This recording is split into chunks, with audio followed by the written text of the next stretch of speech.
The universe, as any self-respecting cosmic entity will tell you, operates on a beautifully simple principle: eat or be eaten.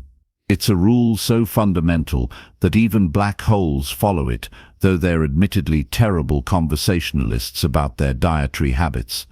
Across the spiral arms of countless galaxies, this principle had been refined into an art form by species who understood that survival wasn't just about living, it was about making sure everyone else didn't.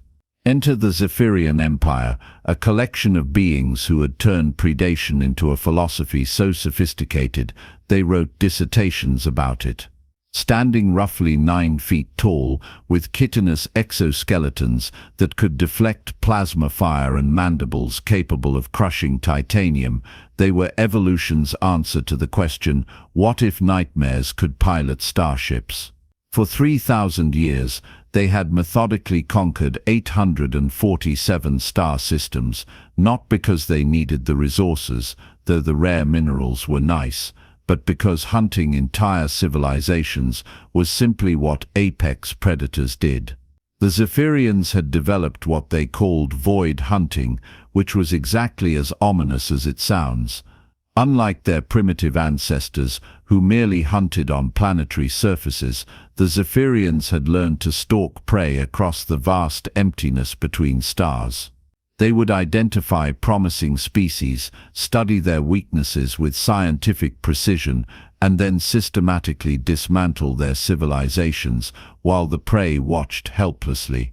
It was efficiency mixed with artistry, and they were very proud of their work. Commander Vexthul, a particularly accomplished specimen even by Zephyrian standards, had personally overseen the extinction of 47 different species.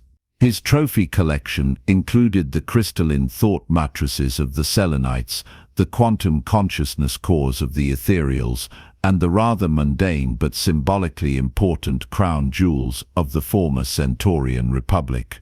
He wore his achievements like medals, which was literally what he did with several of them. The galaxy had learned to accept this natural order. The strong consumed the weak, the clever survived longer than the stupid, and everyone tried very hard not to attract Zephyrian attention. It was a system that worked, at least if you were a Zephyrian, or one of the handful of species too insignificant to bother hunting. The cosmic food chain was clear, logical, and absolutely immutable, which made the discovery of Sol 3 all the more amusing. The survey report that landed on Vexthul's desk was unremarkable in every way except for its sheer banality. The target species, humans, apparently were so thoroughly mediocre that the scout ship's AI had initially classified them as a clerical error. Bipedal mammals with no natural weapons, exoskeletons, or even decent claws.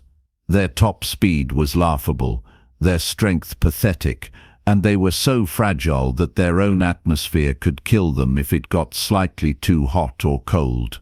"Look at this," Vexthul chittered to his second-in-command, mandibles clicking in what passed for Zephyrian laughter. "They can't even see properly in the dark. Their night vision is so poor they built artificial light sources." Artificial light sources. He paused to let the absurdity sink in. And they're not even photosynthetic. The report detailed humanity's laughably primitive space capabilities. They had barely managed to establish a few mining stations in their outer system, and had only recently figured out how to keep their primitive vessels from exploding during routine operations. Their military technology was centuries behind even the most backward species the Zephyrians had encountered. They used chemical propulsion, for crying out loud. Chemical propulsion in the age of quantum displacement drives was like bringing a sharpened stick to a photon cannon fight. But what truly sealed humanity's fate wasn't their technological inadequacy. It was their presumption. The scout reports indicated that these humans actually thought they might be alone in the universe. They had built entire philosophical frameworks around the possibility that they were unique, special, the only intelligent life in existence. The sheer arrogance was breathtaking. Here was a species so weak they couldn't survive on 99% of known planets, yet they dared to imagine they might be cosmically significant. Vextool decided to add them to his collection immediately. The hunting expedition was planned with the casual efficiency of a routine extermination. 3 battle cruisers would be sufficient. Honestly, 1 would probably do, but Vextool liked to be thorough. They would begin with the outlying settlements, work their way inward and save the homeworld for last. Standard procedure called for leaving a few survivors on each target to spread fear and despair, but in this case, Vextool wasn't sure the humans were intelligent enough to understand what was happening to them. The first attacks on the Mars mining colonies went exactly as expected. Zephyrian plasma cannons turned the installations into expanding clouds of superheated gas and metal fragments. The few humans who managed to reach their emergency shelters found themselves facing warriors who could tear through reinforced steel with their bare claws. It should have been over in minutes. But then something peculiar happened. Instead of cowering or begging for mercy like sensible prey species, the surviving humans started asking questions. Lots of questions. Uncomfortable questions. Questions like, how do your power systems work? And what's the metallurgical composition of your armor plating? And could you hold still for a moment while I scan you with this device I just cobbled together from mining equipment? Dr.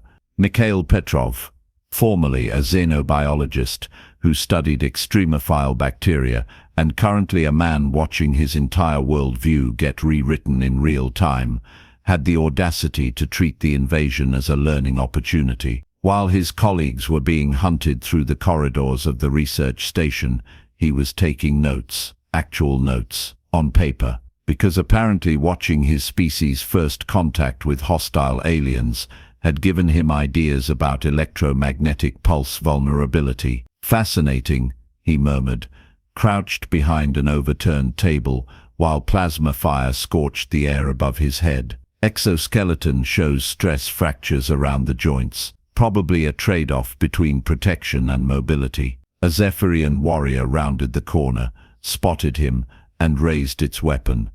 Oh, and the optical sensors have a noticeable delay when transitioning from dark to light environments. The warrior paused, confused by prey that was apparently critiquing its design specifications, instead of running away screaming. Petrov used the delay to trigger the improvised electromagnetic pulse device he'd been building from scavenged mining drones. The Zephyrians' weapon systems died immediately.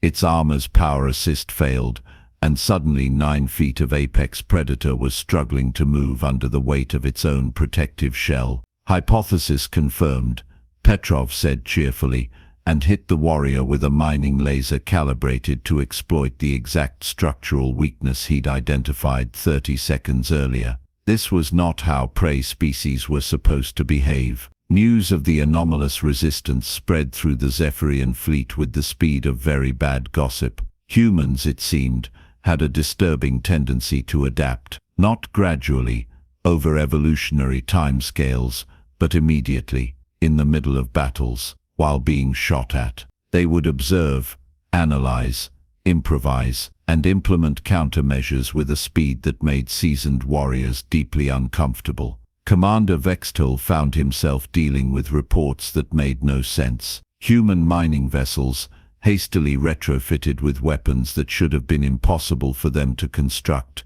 were engaging Zephyrian fighters in actual combat. Not just suicidal last stands, but tactical engagements with formations, flanking maneuvers, and coordinated electronic warfare. These were supposed to be primitives who couldn't even leave their own solar system without everything going wrong. Captain Elena Vasquez, formerly of the Earth Defense Force, and currently improvising her way through humanity's first interstellar war, had taken one look at the Zephyrian battle formations and started laughing. Not hysterical laughter, professional laughter, the laughter of someone who recognized a fundamental design flaw when she saw one.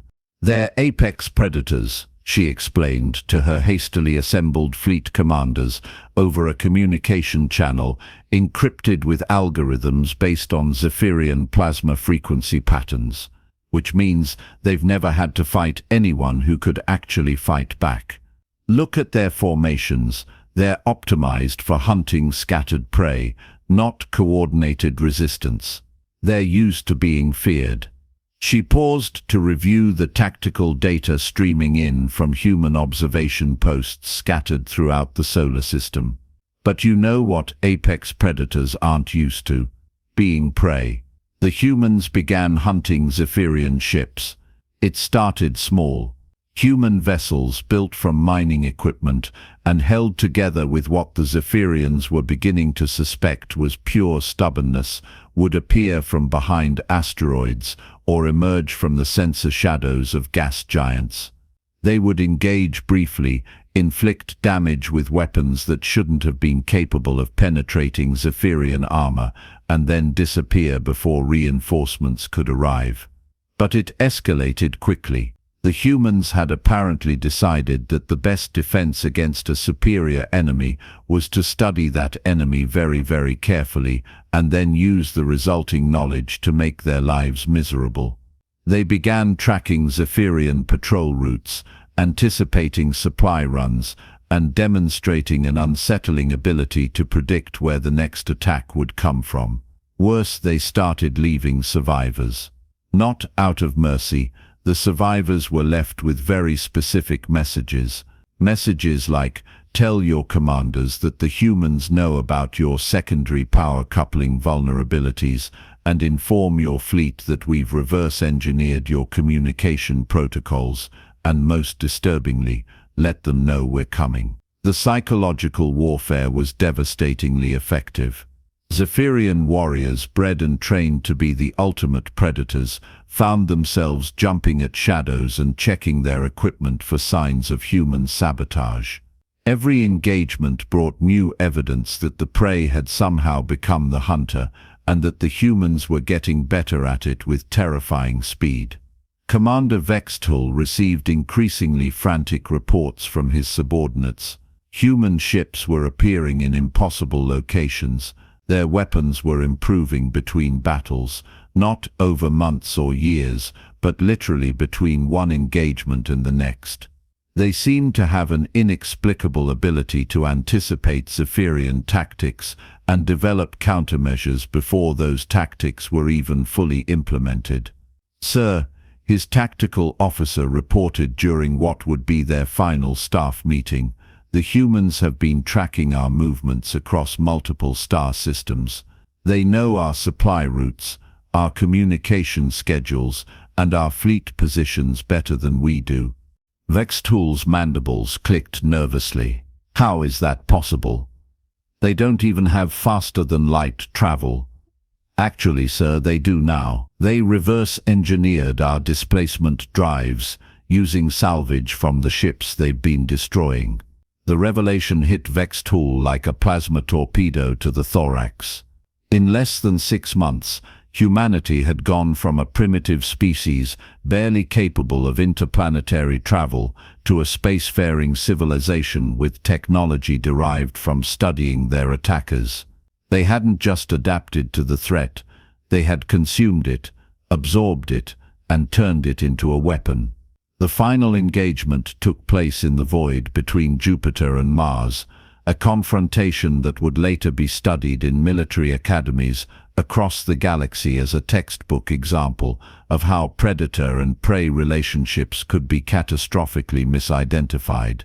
The human fleet, composed of vessels that were part salvaged Zephyrian technology and part inspired improvisation, emerged from quantum displacement with a precision that made Zephyrian naval commanders weep with professional envy. They had been hunting the hunters, tracking the Zephyrian fleet across interstellar space with the patience and methodical planning that had once characterized humanity's approach to pursuing large game across ancient savannas. The same instincts that had allowed early humans to track mammoths for days across trackless wilderness had been scaled up to pursue enemy vessels across the trackless void between stars.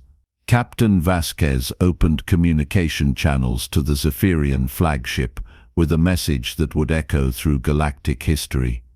"Commander Vextool, you came to our system to hunt us. We appreciate the lesson. Now let us show you what we learned." The battle lasted 17 minutes. When it was over, the Zephyrian Empire's most accomplished hunting fleet had been reduced to debris and emergency beacon signals. The few survivors limped home with news that would reshape the galactic balance of power. Humanity wasn't prey. They were apex predators who had been disguised as prey, and the disguise had just come off. As news of the Zephyrian defeat spread through the galaxy, other species began reassessing their assumptions about the cosmic food chain. The humans, it turned out, had been apex predators all along.